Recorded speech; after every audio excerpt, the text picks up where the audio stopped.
আসসালামু আলাইকুম। Shafi doctor uncle এবং জয়নাল আঙ্কেল, আজ একজন কর্মী হিসেবে নয়, আপনাদেরই এক সন্তানের মতো অতি অসহায় হয়ে দুহাত জোর করে দাঁড়িয়েছি। দীর্ঘ 5টা বছর আমি একটা অন্ধকার মামলার ভেতরে ডুবে ডুবে আছি।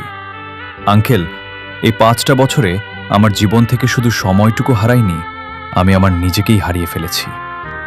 আজ আমার পিঠ দেয়ালে ঠেকে গেছে, আমার আর যাওয়ার কোনো জায়গা নেই। মাঝে মাঝে মাঝরাতে একা বসে ভাবি, আঙ্কেল, সেদিন যদি জামিন না নিয়ে আমি জেলে চলে যেতাম, তবে হয়তো আজ জেল খেটে বের হয়ে স্বাধীনভাবে অন্তত নিজের ছেলেকে বুকে জড়িয়ে ধরতে পারতাম। কিন্তু এই মামলার পেছনে ছুটতে ছুটতে আজ আমি অর্থনৈতিকভাবে নিঃস্ব, মানসিকভাবে আমি এক জীবন্ত লাশ। আপনারা তো বাবা, আপনারা কি একবার অনুভব করতে পারেন দীর্ঘ 5টা বছর একটা বাবা তার কলিজার টুকরো সন্তানকে চোখের দেখা দেখতে পায় না? আঙ্কেল, প্রতিটা রাতে যখন বালিশে মাথা রাখি, আমার ছেলের মুখটা চোখের সামনে ভেসে ওঠে। সন্তানকে না দেখার যে কি যন্ত্রণা, সন্তানকে কাছে না পাওয়ার যে কি হাহাকার, তা শুধু সেই বাবা জানে যার বুকটা আজ 5 বছর ধরে খালি পড়ে আছে। আপনারা নিজেরাও তো বাবা, আপনাদেরও তো ঘরে সন্তান আছে। আল্লাহর দোহাই লাগে আঙ্কেল, একবার শুধু আমার এই শূন্য বুকটার দিকে তাকিয়ে দেখুন। দুনিয়াতে সব কষ্ট সহ্য করা যায়, কিন্তু নিজের কলিজার টুকরোকে না দেখার যন্ত্রণা সহ্য করার ক্ষমতা কোনো মানুষের নেই। আমি দলের কোনো বড় নেতা হতে পারিনি সত্য, কিন্তু এই আপনাদের এলাকায় থেকে দুঃসময়ে আপনাদের পাশে থাকা একজন নগণ্য কর্মী তো ছিলাম।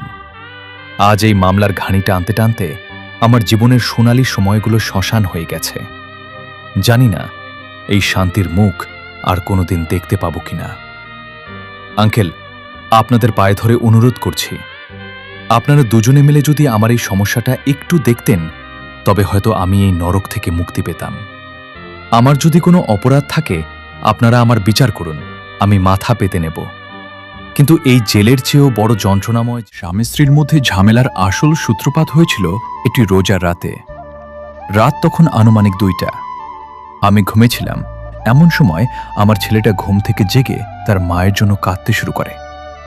ছেলের কান্নায় আমার ঘুম ভেঙে যায় এবং আমি দেখি আমার স্ত্রী পাশে নেই। তাকে খুঁজতে গিয়ে দেখি সে বাড়ির পেছনে আম গাছের নিচে দাঁড়িয়ে কারো সাথে ফোনে কথা বলছে। আমি সেখানে গিয়ে জিজ্ঞেস করলাম, এত রাতে তুমি কার সাথে কথা বলছো? সে উত্তর দিল, তার বাবার সাথে। আমি যখন ফোনটা চেক করতে চাইলাম, সে দিতে রাজি হচ্ছিল না। অনেক কাড়াকাড়ি করে ফোনটা নিলেও সে পাসওয়ার্ড দেয়নি। তখন আমি তাকে বলি, পাসওয়ার্ড যেহেতু দেবে না, তবে ফোনও ব্যবহার করতে পারবে না। এই বলে আমি ফোনটা নিয়ে ঘরে তালা মেরে দিই। এরপর আমার শ্বশুর আমাকে ফোন করে ধমক দেন যে আমি কেন তার মেয়ের ফোন নিয়েছি।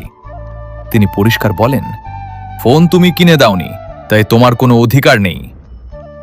পরবর্তীতে তারা আমার বাবার কাছে আজে বাজে অভিযোগ করেন এবং আমার বাবা বাধ্য হয়ে আমার কাছ থেকে চাবি নিয়ে ফোনটি ফেরত দেন।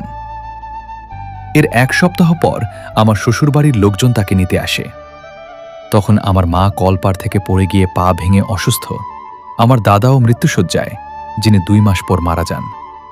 আমাদের বাড়ির সবাই অনুরোধ করেছিল যে এই বিপদের সময় যেন তাকে না নেওয়া হয়, কারণ রান্নাবাড়া করার মানুষ নেই। কিন্তু তারা কোনো কথা শোনেনি। এমনকি তারা হুমকি দেয় যে মেয়েকে না নিলে সে বিষ খাবে।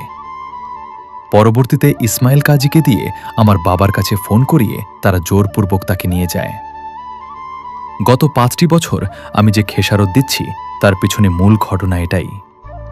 অথচ এই সত্য কথাগুলো কোনো কাগজ কলমে বা কোর্টে আসেনি। সম্পূর্ণ মিথ্যা কথা বলে এই মামলা টেনে আমাকে আজ চরম কষ্টে ফেলা হয়েছে।